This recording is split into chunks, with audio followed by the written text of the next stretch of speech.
아주머니 오늘도 밤 늦게까지 하시네요. 이 시간엔 혼자 마감하세요. 그 말이 끝나자마자 가게 문을 다시 열었습니다. 회식하던 사람들이 우르르 들어오고 저는 앞치마 끈을 다시 묶었어요. 하루가 한 번 더 늘어난 것처럼요. 아이들 어릴 때부터 저는 거의 혼자 키웠습니다. 낮에 일하고 밤에 또 일하고 주말에도 일했죠. 남편은 술이 문제였고 결국 술 때문에 먼저 갔어요. 사람들은 이제 좀 나아지겠다고 했는데 저는 그대로였습니다. 마감까지 붙잡고 사는 게 아직도 제 현실이었거든요. 그래서였는지 회식하러 몇 번이고 오던 그 남자가 자꾸 눈에 밟혔습니다. 말을 많이 거는 사람도 아닌데 꼭 제가 마지막까지 남는 시간만 되면 계산대 근처에 잠깐 서서 저를 봤어요. 그런데 이상했습니다. 왜 저는 그 사람 앞에서만 괜찮다는 말을 자꾸 늦추게 됐을까요? 셔터를 내리기 직전 그 남자가 다시 한번 말했어요. 혼자시면 정류장까지만 같이 걸을까요? 저는 그때 거절해야 한다는 걸 알면서도 입술이 먼저 안 움직였습니다. 여러분은 그 순간 어떤 선택을 했을지 궁금해요. 그날도 11시가 넘어서야 마지막 손님이 나갔습니다. 계산대 옆 동전이 달그락 소리를 내며 바닥에 떨어졌고 저는 허리를 숙여 줍다가 입구 쪽을 봤어요. 셔터 밖에 누군가 서 있었거든요. 희미한 가로등 불빛 아래 서 있는 사람이 태준 씨였습니다. 회식 손님들이랑 몇 번 온 적 있는 사람이었죠. 회사에서 팀장쯤 되는 것 같았고 말투가 차분한 편이었어요. 그런데 그날은 혼자였습니다. 저는 가게 문을 다시 열면서 물었어요. 또 필요한 게 있으세요? 태준 씨는 고개를 가볍게 저으며 말했습니다. 아니요, 그냥 아주머니 혼자 마감하시는 것 같아서요. 저는 그 말이 무슨 의미인지 몰라서 잠깐 멈칫했어요.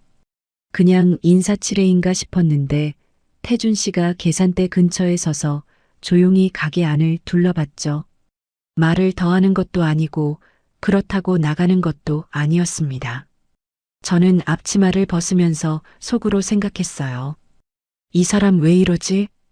그런데 이상하게도 불편하다기보다는 마음이 조금 느슨해지는 느낌이 들었습니다. 혼자 마감하는 게 익숙했는데 누군가 그 시간을 함께 있어준다는 게 낯설었거든요.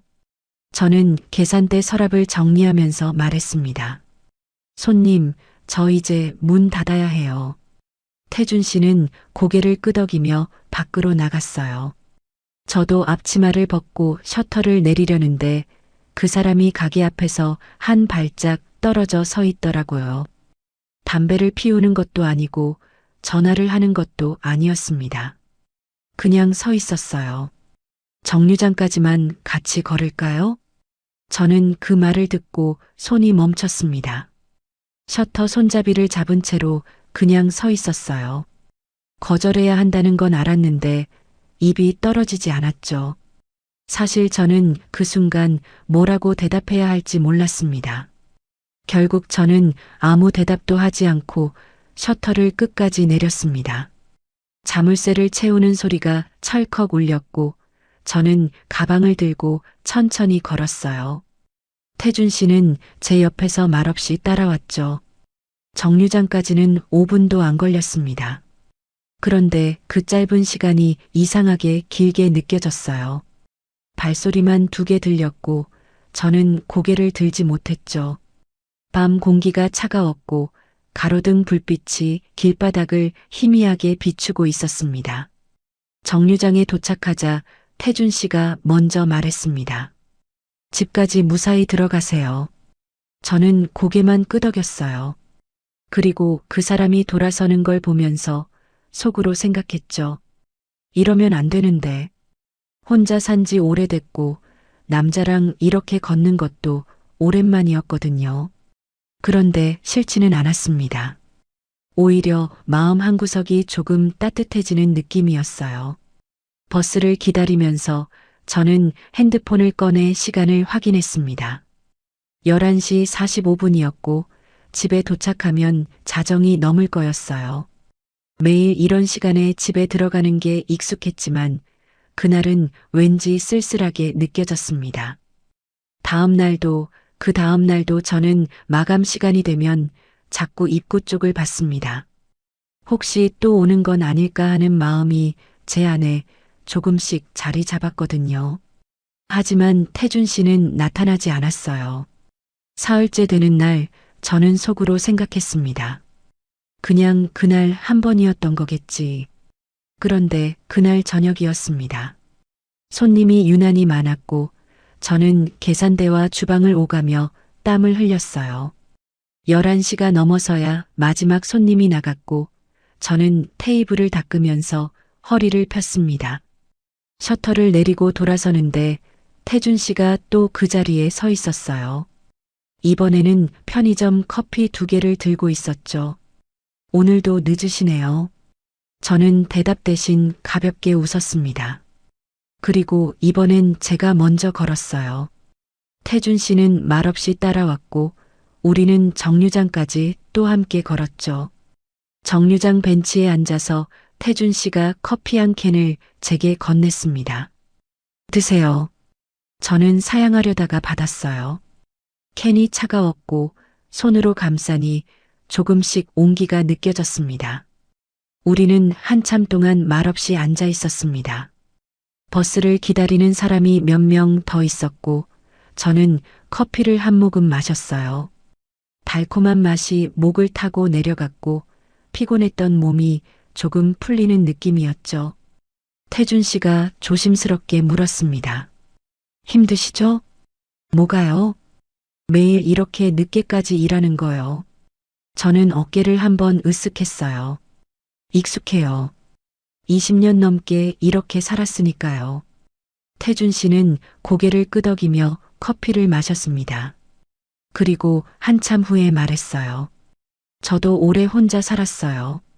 집에 들어가면 너무 조용해서 가끔은 TV도 안 보고 그냥 앉아 있을 때가 있어요. 저는 그 말을 듣고 가슴이 뜨끔했습니다. 저도 그랬거든요. 집에 들어가서 불 켜는 것도 귀찮고 밥 먹는 것도 대충 해결하고 그냥 침대에 누워 천장을 보는 날이 많았어요. 혼자 사는 게 편하긴 한데 외롭긴 하죠. 제가 그렇게 말하자 태준 씨가 고개를 끄덕였습니다. 맞아요. 편한데 외로워요. 우리는 그날 밤 1시간 가까이 정류장에 앉아 있었습니다. 말을 많이 한 건 아니었는데 시간이 빨리 지나갔어요. 버스가 오고 또 가고 사람들이 타고 내렸지만 우리는 계속 앉아 있었죠. 헤어질 때 태준 씨가 물었습니다. 내일도 이 시간에 끝나요? 저는 고개를 끄덕였어요. 매일 그래요. 태준 씨는 아무 말도 하지 않았습니다. 그냥 고개만 한번 끄덕이고 저보다 먼저 자기 버스에 올랐어요. 저는 그날 밤 집에 돌아와서도 계속 생각했습니다. 저 사람은 왜 자꾸 나타나는 걸까? 그런데 이상했어요. 궁금하다기보다는 기다려지는 느낌이 더 컸거든요. 마감 시간이 되면 자꾸 시계를 보게 됐고 셔터를 내릴 때면 입구 쪽을 먼저 확인하게 됐어요. 일주일쯤 지나자 그게 패턴이 됐습니다. 태준 씨는 거의 매일 나타났고 우리는 정류장에서 커피를 마시며 짧게 이야기를 나눴어요. 깊은 얘기는 아니었습니다. 날씨 얘기, 동네 얘기, 가끔 일 얘기 정도였죠. 그런데 그 짧은 시간이 제게는 소중해지기 시작했어요. 하루를 마감하고 집에 가기 전 누군가와 함께 앉아 있는 그 시간이 점점 필요해졌습니다. 어느 날 태준 씨가 물었어요. 가족은 어떻게 되세요? 아들 2 있어요. 다 장가갔고 따로 살아요. 자주 보세요? 아니요. 명절 때나 한 번씩이요. 태준 씨는 고개를 끄덕이며 말했습니다. 저도 애들이 있는데 따로 살죠. 명절에도 바쁘다고 잘 안 와요. 저는 그 말을 듣고 조금 안심이 됐어요. 같은 처지구나 하는 생각이 들었거든요. 남편분은요? 태준 씨가 조심스럽게 물었고 저는 잠깐 말을 멈췄습니다. 일찍 갔어요. 술 때문에요. 힘드셨겠어요. 그때는 힘들었는데 이제는 괜찮아요. 저는 그렇게 대답했지만 사실 완전히 괜찮지는 않았어요. 남편이 세상을 떠난 뒤로 저는 계속 혼자였고 그게 익숙해졌지만 외로웠거든요. 버스를 기다리면서 태준 씨가 말했습니다. 혼자 다 감당하면 몸 먼저 망가져요. 저는 웃으면서 대답했어요. 괜찮아요. 이렇게 오래 했는걸요.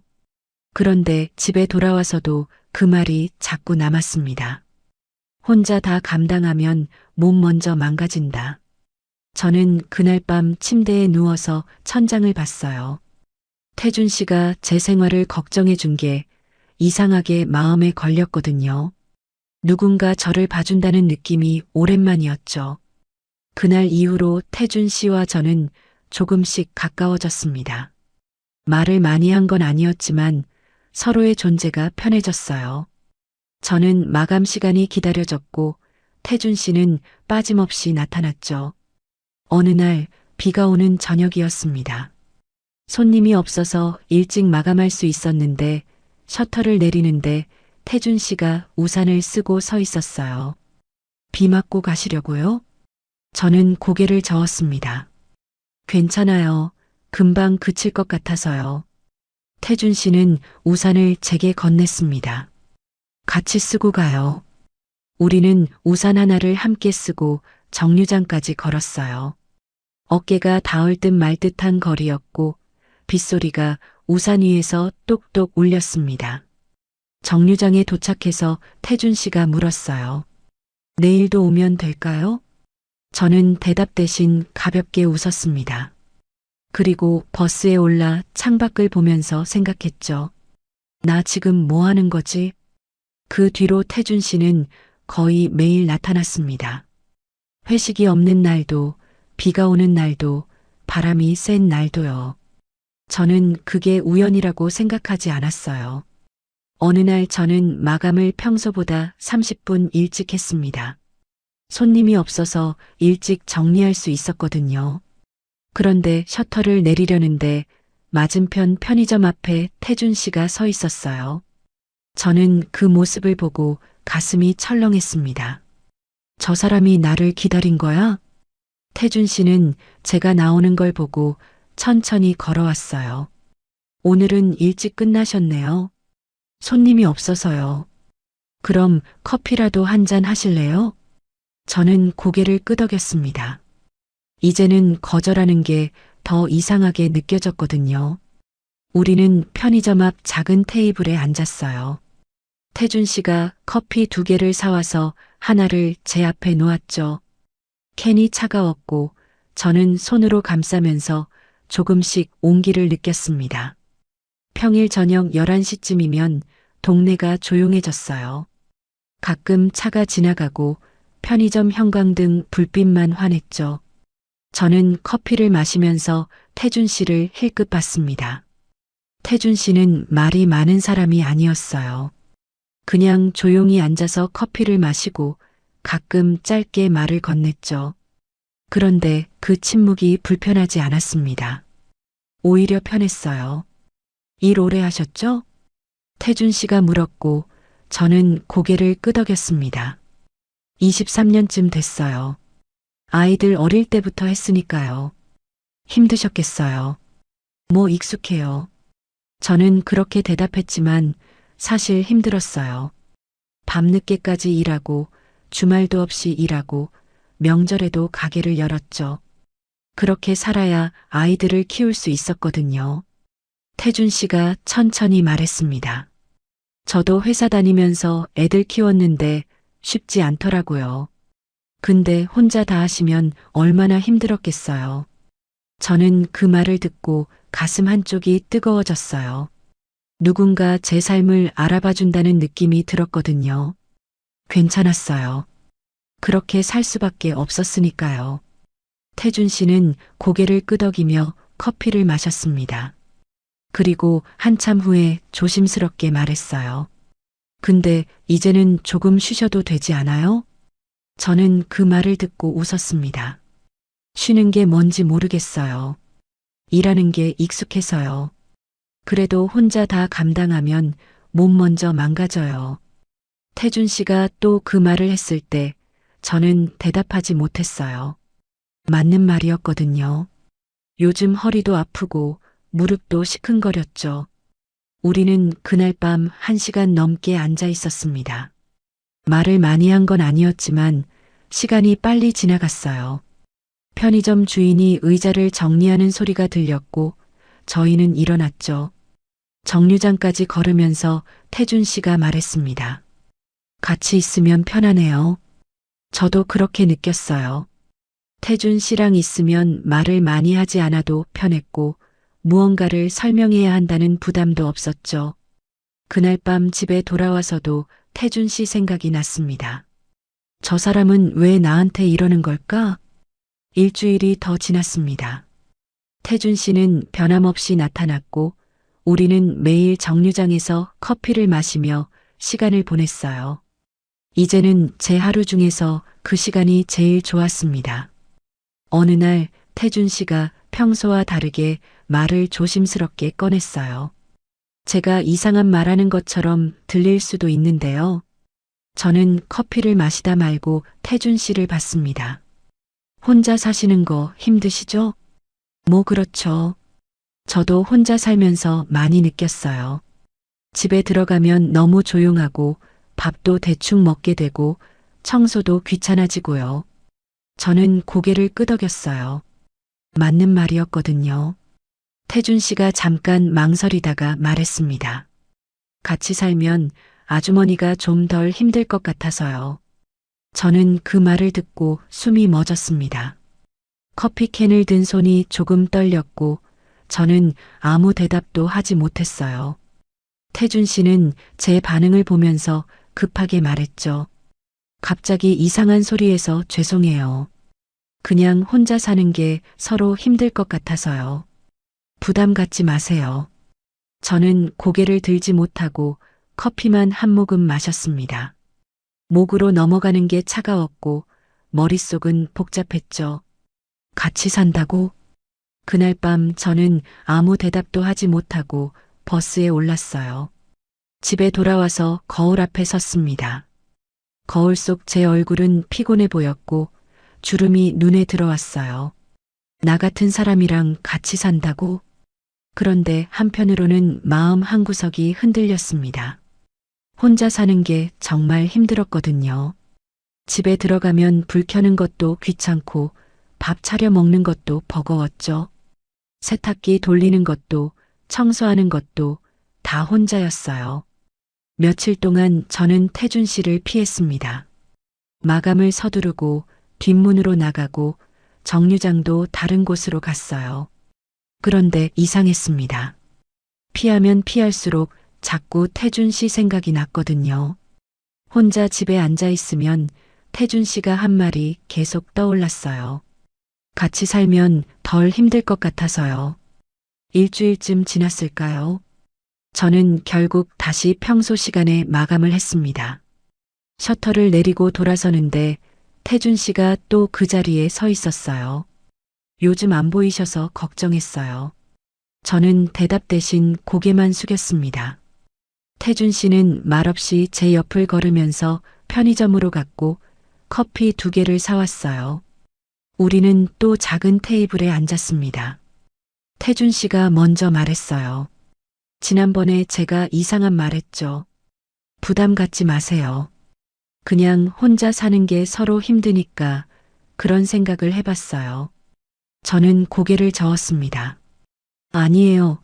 제가 생각을 좀 해봤어요. 태준 씨는 저를 조용히 봤어요. 저는 천천히 말했습니다. 같이 산다는 게 쉬운 일은 아니잖아요. 서로 익숙한 게 다르고 생활 방식도 다르고요. 맞아요. 그래서 천천히 생각하시면 돼요. 근데 혼자 사는 것도 한계가 있더라고요. 태준 씨는 아무 말도 하지 않고 고개만 끄덕였습니다. 저는 커피를 다 마시고 캔을 손에 쥔 채로 말했어요. 조금 더 생각해 봐도 될까요? 물론이죠. 천천히 생각하세요. 그날 밤 집에 돌아와서 저는 방 안을 둘러봤어요. 좁은 원룸에 짐만 가득하고 냉장고엔 반찬 몇 개뿐이었죠. 침대 시트도 언제 빨았는지 기억이 안 났고 창문도 오래 안 닦았어요. 이렇게 계속 살 수는 없지 않나? 그 생각이 들었을 때 저는 이미 마음이 기울어진 걸 느꼈습니다. 한 달쯤 지났을까요? 저는 결국 태준 씨한테 말했어요. 같이 살아볼까요? 태준 씨는 놀란 표정으로 저를 봤습니다. 정말요? 네. 근데 천천히 해요. 제가 낯을 좀 가리거든요. 태준 씨는 웃으면서 고개를 끄덕였어요. 물론이죠. 천천히 해요. 그날 밤 집에 돌아와서 저는 한참 동안 앉아 있었습니다. 내가 지금 제대로 하는 건가 하는 생각이 들었어요. 그런데 한편으로는 기대가 됐습니다. 혼자가 아닌 삶이 어떤 건지 궁금해졌거든요. 결정을 내리고 나서 한 달 동안 저는 천천히 짐을 정리했습니다. 태준 씨는 저를 재촉하지 않았고 저는 조금씩 마음을 다잡았어요. 큰 캐리어를 꺼낼 생각은 없었습니다. 가방 몇 개면 충분했거든요. 옷 몇 벌, 화장품, 자주 쓰는 물건 정도만 챙겼죠. 짐을 싸면서 저는 계속 생각했습니다. 재혼이라는 단어보다 숨통이라는 느낌이 더 앞섰어요. 누군가와 함께 산다는 게 이제는 부담이 아니라 안도감처럼 느껴졌죠. 태준 씨 집은 제가 사는 곳에서 버스로 40분 거리였습니다. 아파트 단지가 조용했고 나무가 많았어요. 저는 택시에서 내려 아파트 입구를 보면서 한참 서 있었죠. 여기서 살게 되는구나. 태준 씨가 현관문을 열어줬습니다. 들어오세요. 저는 신발을 벗으면서 가지런히 놓았어요. 현관이 넓었고 거실이 보였죠. 제가 살던 원룸보다 몇 배는 넓었습니다. 거실 창으로 햇빛이 들어왔고 소파가 깨끗하게 놓여 있었어요. 부엌도 넓었고 식탁도 컸죠. 저는 천천히 집안을 둘러보면서 숨을 깊게 들이마셨습니다. 방은 이쪽이에요. 태준 씨가 안방을 보여줬어요. 침대가 크고 옷장이 있었죠. 창문도 커서 밖이 잘 보였습니다. 편하게 생각하세요. 태준 씨가 그렇게 말했지만 저는 편할 수가 없었어요. 새 집이라는 게 원래 그렇잖아요. 어디에 뭐가 있는지 모르고 어디까지 써도 되는지 모르고요. 저는 짐을 방에 풀면서 한참 동안 가만히 앉아 있었습니다. 창밖으로 나무가 보였고 바람 소리가 들렸어요. 아이들 키우면서 살던 좁은 집, 남편이 술 먹고 들어오던 집, 혼자 남아서 버티던 원룸. 모든 게 떠올랐습니다. 이제 여기서 살게 되는구나. 첫날은 조용했습니다. 태준 씨는 저녁을 간단하게 차려줬고 저는 설거지를 했어요.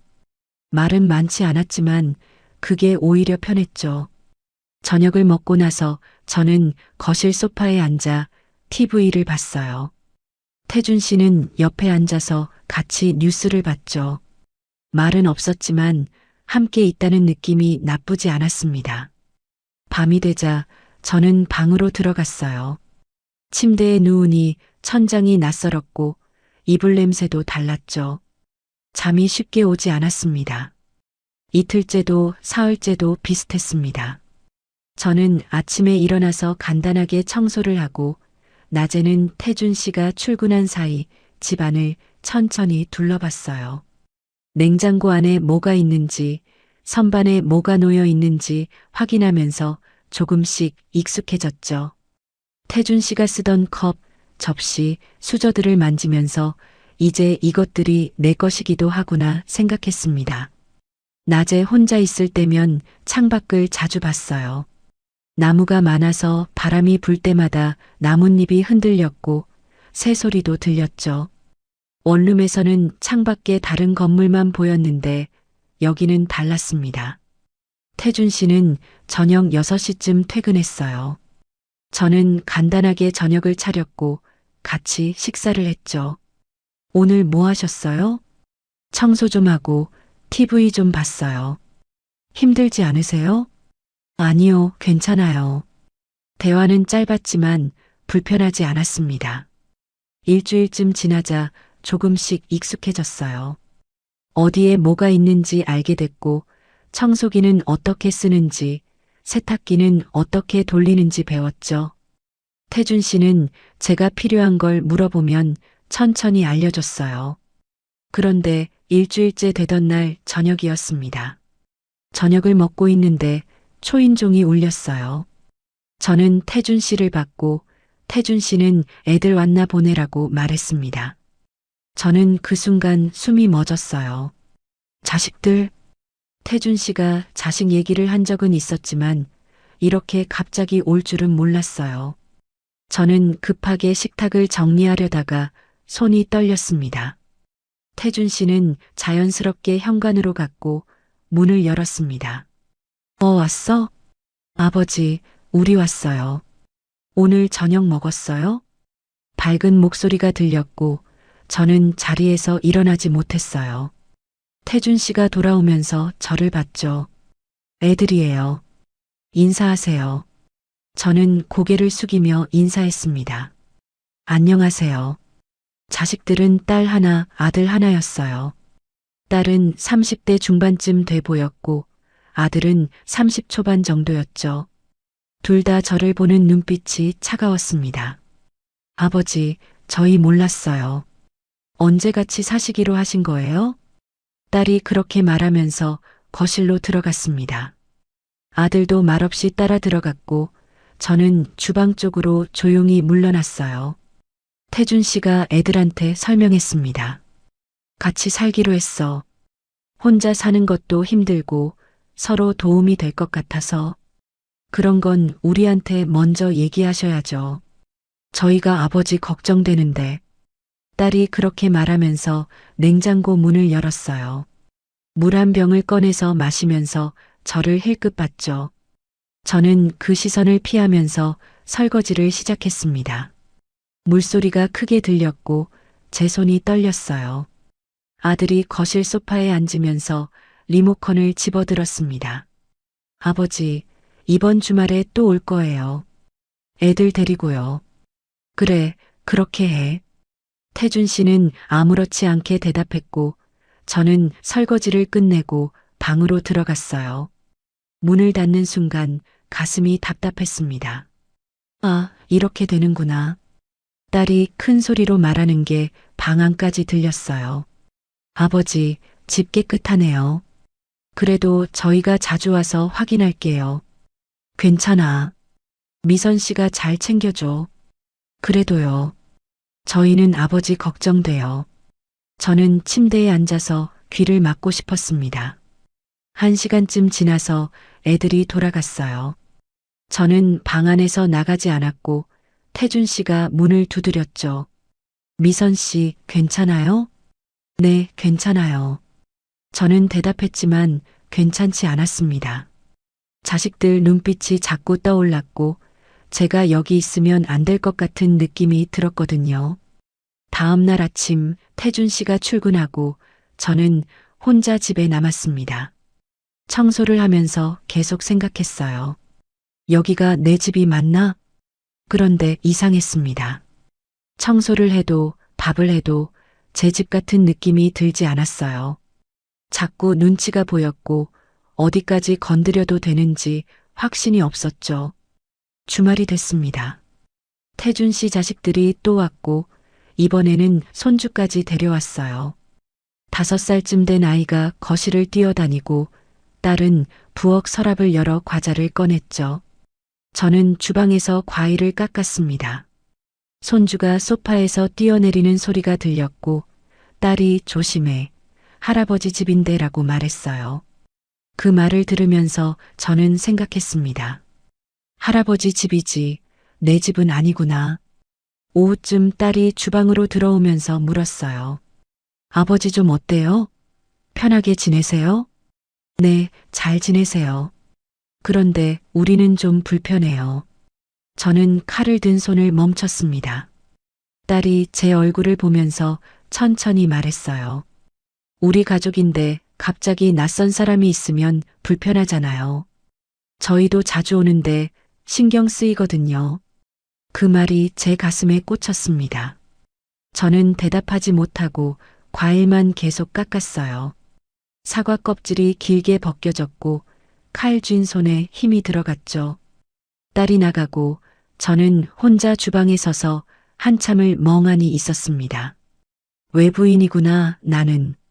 그날 저녁 자식들이 돌아가고 저는 태준 씨한테 조심스럽게 말했어요. 나 여기서 자꾸 작아져. 태준 씨는 TV를 보다 말고 저를 봤습니다. 왜요? 무슨 일 있었어요? 애들이 날 별로 안 좋아하는 것 같아. 태준 씨는 한숨을 쉬며 말했어요. 예민하게 굴지 마요. 애들이 아직 익숙하지 않아서 그래요. 시간 지나면 괜찮아질 거예요. 저는 더 이상 말하지 않았습니다. 그 말이 제일 무서웠거든요. 예민하게 굴지 마. 그날 밤 저는 침대에 누워서 천장을 봤습니다. 여기 온 게 맞는 선택이었을까 하는 생각이 들었어요. 그런데 이미 선을 넘은 뒤였습니다. 원룸 계약도 정리했고 짐도 다 옮겼고 이제 돌아갈 곳도 없었어요. 저는 눈을 감고 생각했습니다. 조금만 참으면 괜찮아지겠지. 그런데 그게 얼마나 틀린 생각이었는지 저는 그때 몰랐습니다. 그 뒤로 자식들은 주말마다 왔습니다. 전화도 없이 초인종을 누르고 현관문을 열고 거실로 들어왔어요. 저는 그때마다 주방으로 물러났죠. 어느 토요일 오후였습니다. 딸이 손주를 데리고 왔고 아들은 아내까지 데려왔어요. 거실이 순식간에 시끄러워졌죠. 딸이 냉장고 문을 열었습니다. 아버지, 우유 없어요? 애가 우유 먹어야 하는데. 아, 미안. 안 사뒀네. 태준 씨가 미안해 하는데 딸이 저를 힐끗 봤어요. 집에 사람이 있는데 장도 안 보세요? 저는 대답하지 못했습니다. 사실 장을 보러 갈 때마다 뭘 사야 할지 몰랐거든요. 태준 씨가 먹는 것도 잘 모르고 자식들이 뭘 좋아하는지도 몰랐어요. 아들이 TV 리모컨을 집어들며 채널을 돌렸습니다. 아버지, 이거 요즘 재밌어요.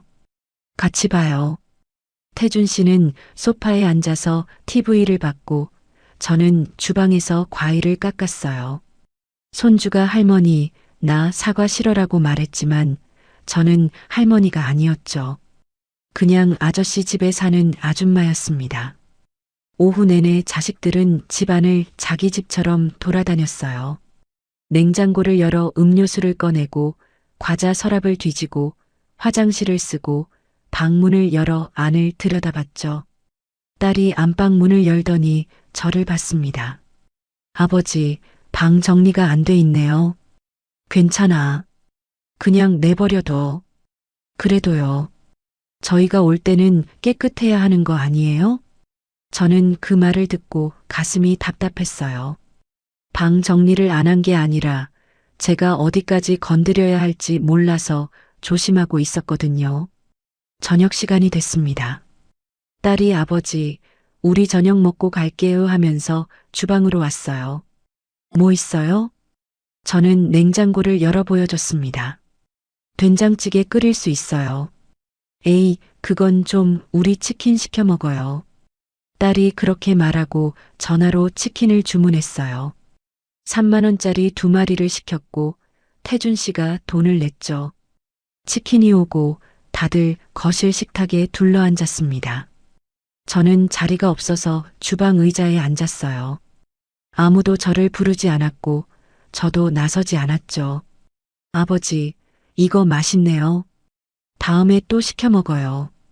그래, 그렇게 하자. 태준 씨는 웃으면서 대답했고 저는 주방에서 물만 마셨습니다. 배가 고팠지만 나가서 같이 먹을 용기가 나지 않았어요. 저녁을 먹고 나서 아들이 물었습니다. 아버지, 다음 주에 또 올 거예요. 괜찮죠? 그럼 언제든지 와. 근데 아버지, 이 집 열쇠 하나 더 있어요? 저희가 먼저 와서 기다릴 때도 있잖아요. 태준 씨가 잠깐 망설이다가 고개를 끄덕였습니다. 그래, 열쇠 하나 만들어줄게.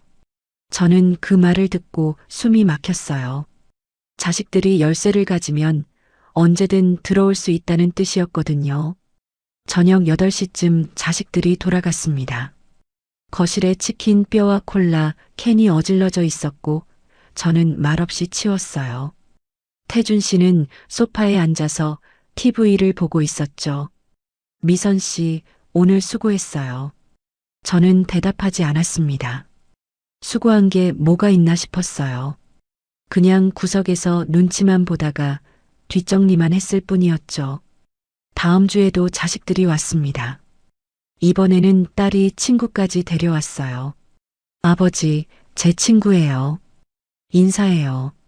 낯선 사람까지 집에 들어오고 저는 더 작아졌습니다. 친구가 저를 보면서 아, 같이 사시는 분이세요? 하고 물었지만 딸은 대답하지 않았어요. 그날 오후 딸이 저를 부엌으로 불렀습니다. 저 말씀 좀 드릴게요. 저는 설거지하던 손을 멈추고 딸을 봤어요. 저희가 여기 자주 오잖아요. 근데 솔직히 불편해요. 제가 뭘 잘못했나요? 잘못한 건 아닌데요. 우리 가족인데 낯선 사람이 있으면 편하게 못 있잖아요. 그 말이 칼처럼 날카로웠습니다. 저는 손을 닦으며 천천히 말했어요. 그럼 제가 어떻게 해야 할까요? 글쎄요. 저희는 그냥 아버지랑만 있고 싶거든요. 딸이 나가고 저는 부엌에 혼자 서 있었습니다. 수도꼭지에서 물이 뚝뚝 떨어지는 소리만 들렸고 가슴이 먹먹했어요. 그날 밤 저는 태준 씨한테 말했습니다. 나 여기서 자꾸 작아져요. 태준 씨는 신문을 보다 말고 저를 봤어요. 또 그 얘기예요? 애들이 아직 적응 못한 거예요. 적응이 아니라 날 아예 원하지 않는 것 같아요. 태준 씨가 한숨을 쉬었습니다. 예민하게 굴지 마요. 시간 지나면 다 괜찮아져요. 저는 더 이상 말하지 않았어요. 예민하게 군다는 말이 제일 무서웠거든요. 제 감정을 부정당하는 느낌이었죠. 그날 밤 저는 침대에 누워 천장을 봤습니다. 여기서 계속 살 수 있을까 하는 생각이 들었어요.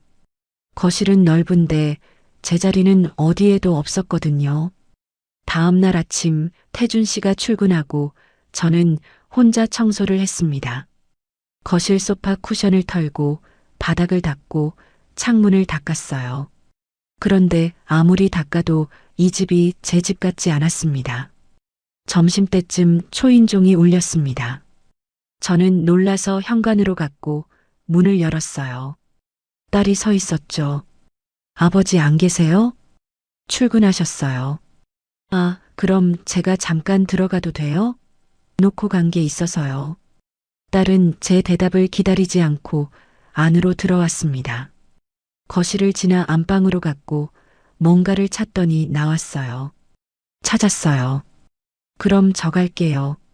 딸이 나가고 저는 현관문을 닫으면서 생각했습니다. 여기는 정말 내 집이 아니구나. 일주일이 더 지났습니다. 자식들은 이제 전화도 없이 왔고 열쇠까지 만들어서 가져갔어요.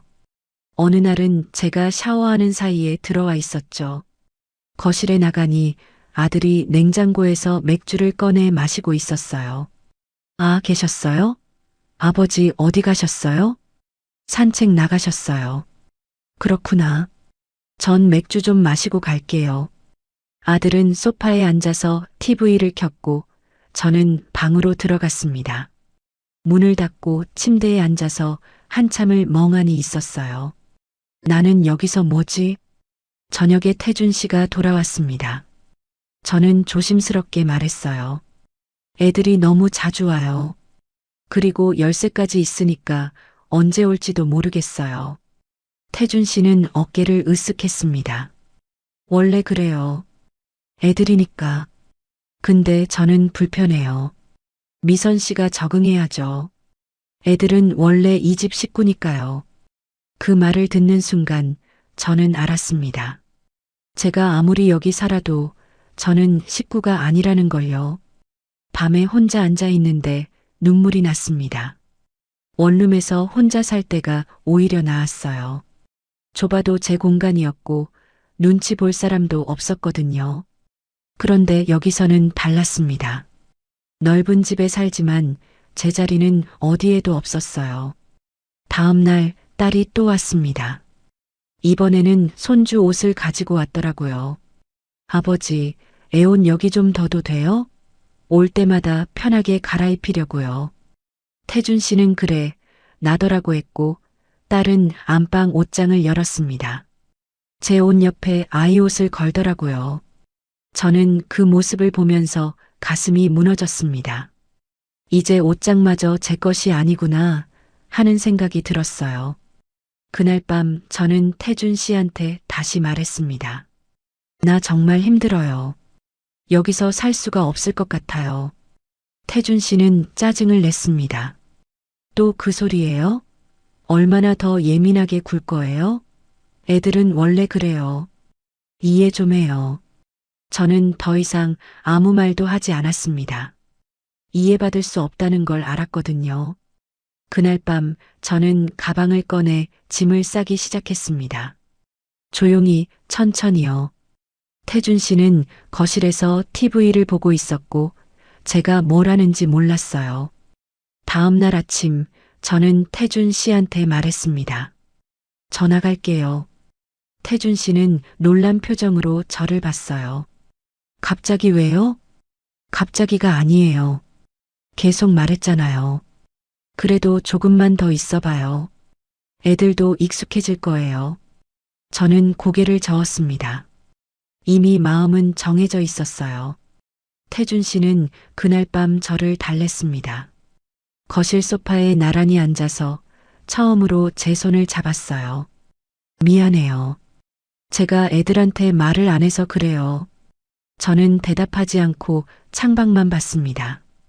밤이 깊었고 가로등 불빛만 희미하게 들어왔어요. 애들이 말이 좀 심했죠. 제가 내일 전화해서 얘기해 볼게요. 너무 자주 오지 말라고요.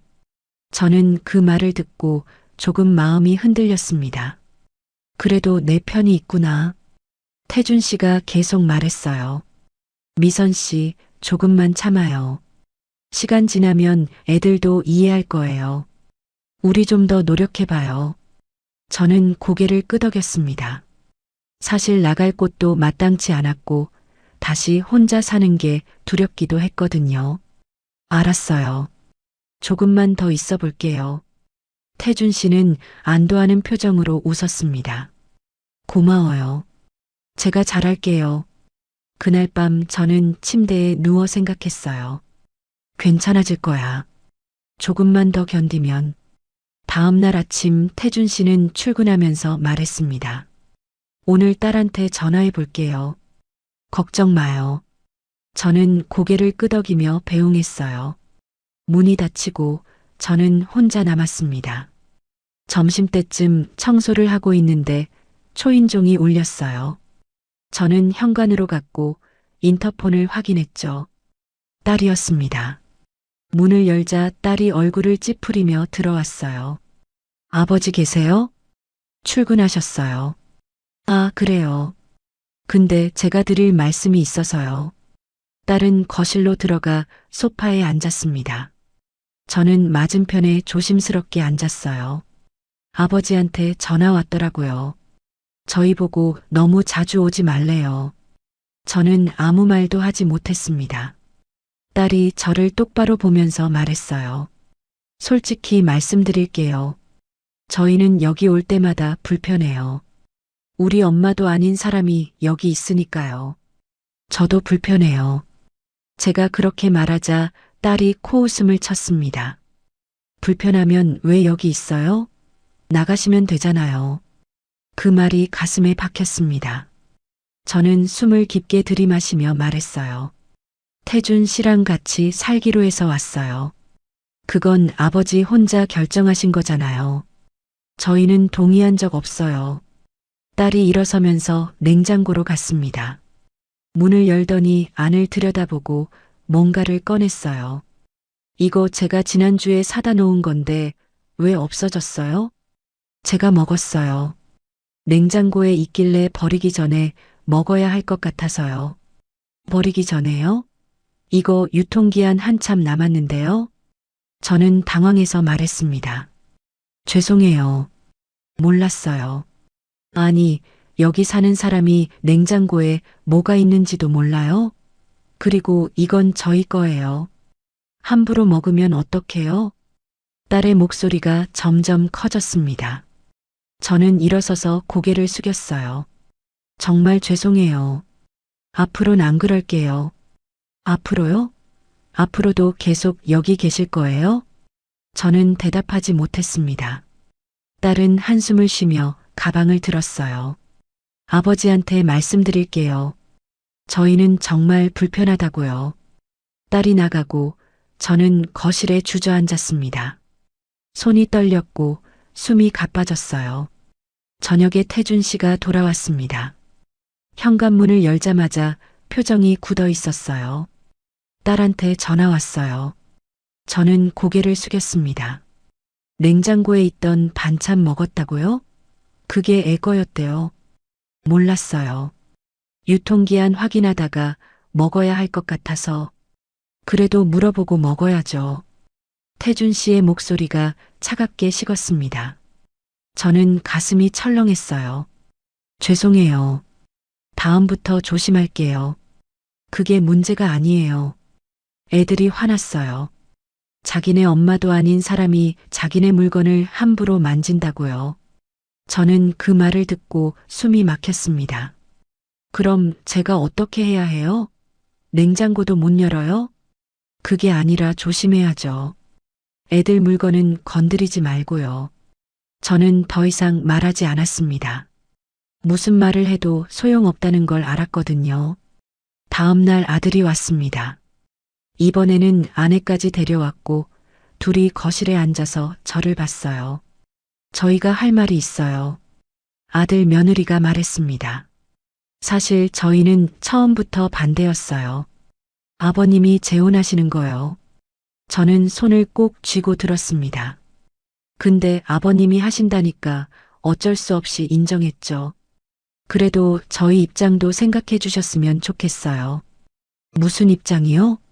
저희는 이 집에 올 때마다 눈치 보여요. 낯선 사람이 있으니까요.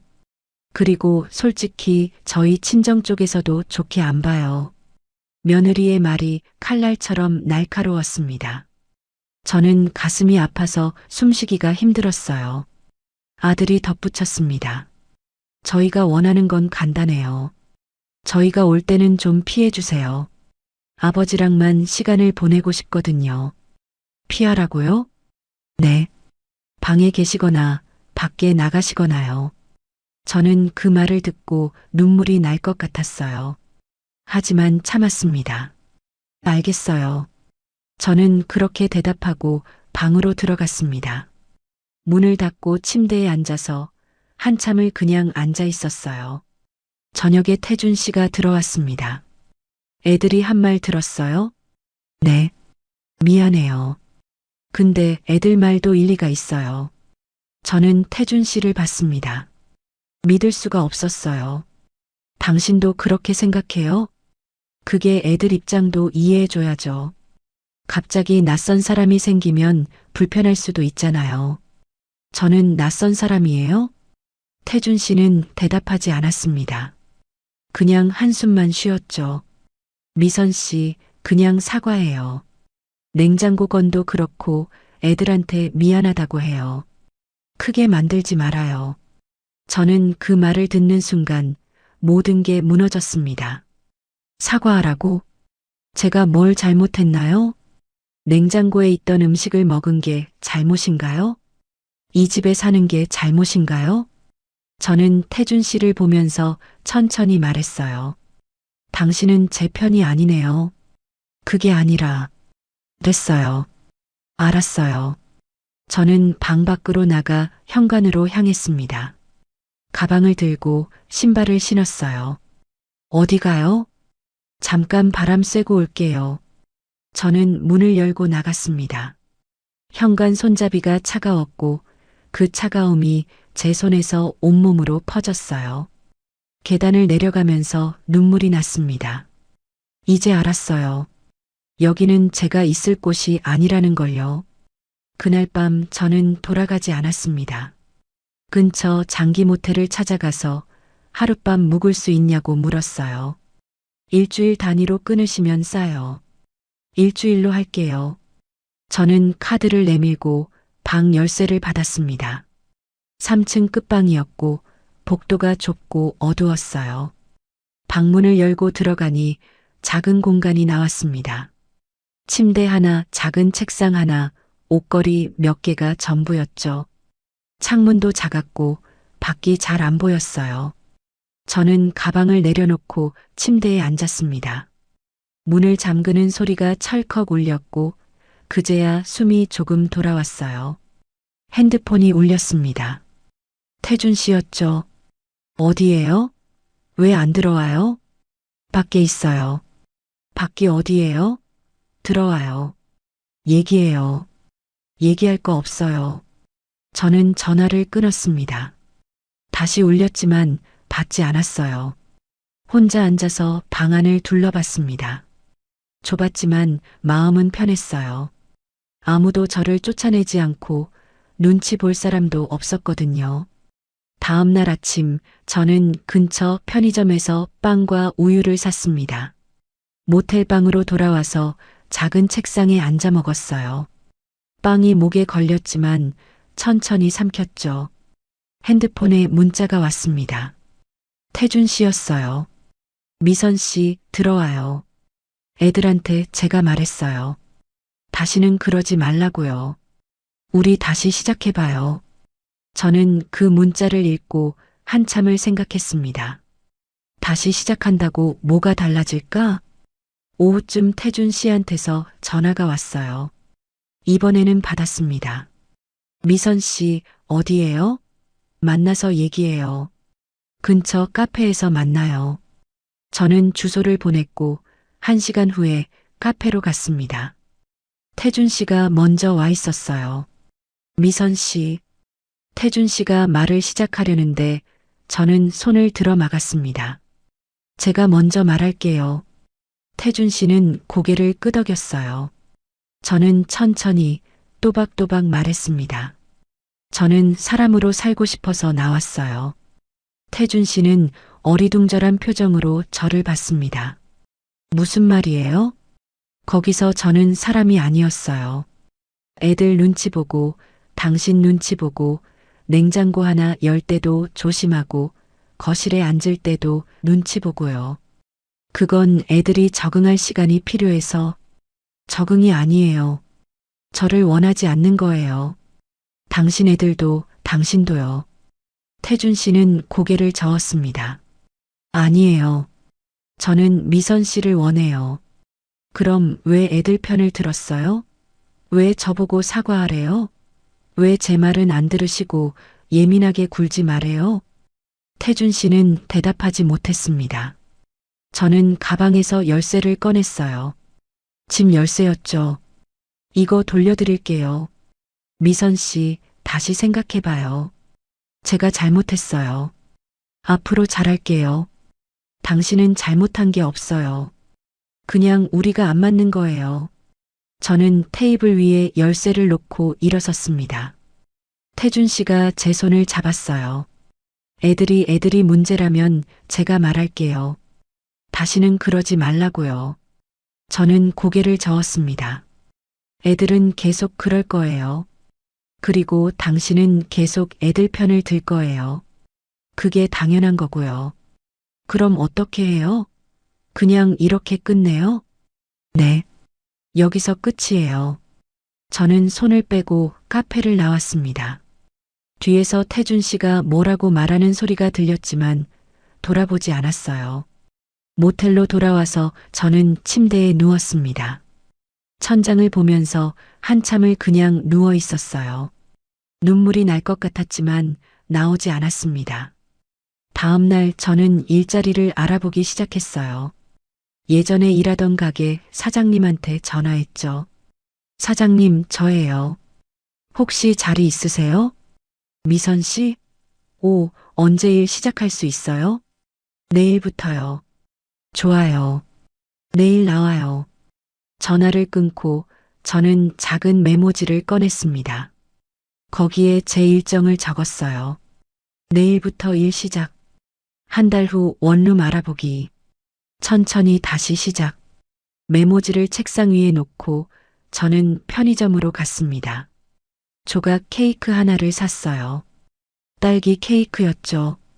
모텔방으로 돌아와서 플라스틱 포크로 케이크를 떠먹었습니다. 달콤했고 부드러웠어요. 혼자 먹는 케이크였지만 쓸쓸하지 않았습니다. 오히려 마음이 편했어요. 핸드폰에 태준 씨한테서 또 문자가 왔습니다. 읽지 않았어요. 창밖을 보니 해가 지고 있었습니다. 가로등이 하나씩 켜지고 거리가 어두워졌어요. 저는 케이크를 다 먹고 포크를 놓았습니다. 그리고 거울 앞에 섰어요. 거울 속 제 얼굴은 피곤해 보였지만 눈빛은 살아 있었습니다. 이제 다시 시작이야. 저는 그렇게 중얼거렸어요. 다시 혼자가 됐지만 이번에는 달랐습니다. 제가 선택한 혼자였거든요. 누군가의 집에서 눈치 보며 사는 것보다 좁은 방에서라도 제 자리를 지키는 게 나았어요. 다음 날부터 저는 다시 일을 시작했습니다. 손님을 받고 계산대에 서고 마감을 했어요. 익숙한 일상이었죠. 한 달쯤 지나서 저는 작은 원룸을 구했습니다. 예전에 살던 곳보다 조금 더 좁았지만 괜찮았어요. 제 공간이었으니까요. 짐을 정리하면서 저는 생각했습니다. 같이 사는 게 답은 아니었구나. 누군가와 함께 산다고 해서 외롭지 않은 게 아니었어요. 오히려 더 외로울 수도 있었죠. 제 자리를 잃으면서까지 누군가와 함께 있을 필요는 없었습니다. 저는 새 집 창문을 열었어요. 바람이 들어왔고 커튼이 흔들렸습니다. 밖에서 아이들 웃음소리가 들렸고 차 지나가는 소리가 들렸어요. 저는 그 소리를 들으면서 커피를 한 잔 끓였습니다. 혼자 마시는 커피였지만 맛있었어요. 여러분은 어떤 선택을 하시겠어요? 함께 있지만 외로운 삶과 혼자지만 온전한 삶 중에서요. 저는 제 답을 찾았습니다. 오늘 이야기 끝까지 들어주셔서 고맙습니다. 구독해 두시면 다음 사연도 과장 없이 있는 그대로 더 친절하게 들려드릴게요. 끝까지 보실 분들은 지금 화면 왼쪽 재생 목록부터 눌러서 같은 흐름의 사연들을 이어서 보세요. 그리고 오른쪽 추천 영상은 이 지옥이 시작된 첫 단추가 더 선명하게 나옵니다. 지금 바로 하나만 눌러주시면 그대로 이어집니다.